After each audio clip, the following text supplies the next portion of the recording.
ਹੈ और जिस तरह का डिठा वेंदा पे तहसील दे विच पिछले कुछ अरसे तो माशाल्लाह ज़बरदस्त टीम परफॉर्म की करेंगे। तुहाडे कोल असद मोतहज हैं और बाकी भी हैं, लेकिन वो सुपरस्टार है, हामिद भी आ गए और जिस तरह का कम्बिनेशन है, क्या चीज़ है तो आपको लगता है कि लायक थे, क्या चीज़ कम रह गई है कि तुम फाइनल नहीं जीत सके? सिर्फ लक।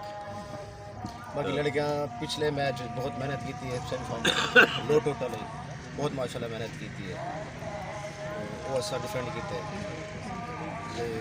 बस इतना थोड़ी जी बाकी अज भी मेहनत कोई कमी करना है, लेकिन लक को उत्ते भी कशा कहना बिल्कुल ते बस उथों ऐसा कैच एक कवर तो स्कोर बहुत है, बस लक का ही उन्हों की अज जीत है, अज उन्होंने नहीं है माशाल्लाह। मैं मुबारक देना उन्होंने।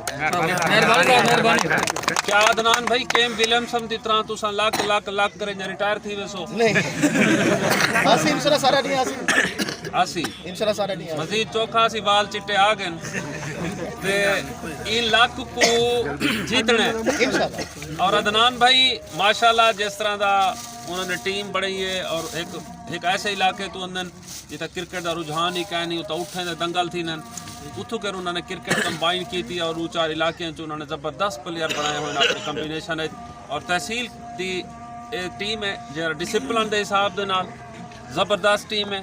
अदनान भाई तुहारी अपनी टीम के इमरजिंग प्लेयर किहड़े आंदे पे जिन्हें तुहानू लगदे कि ये आके अन करीब अल जिहाद का नाम तो रोशन करे सन?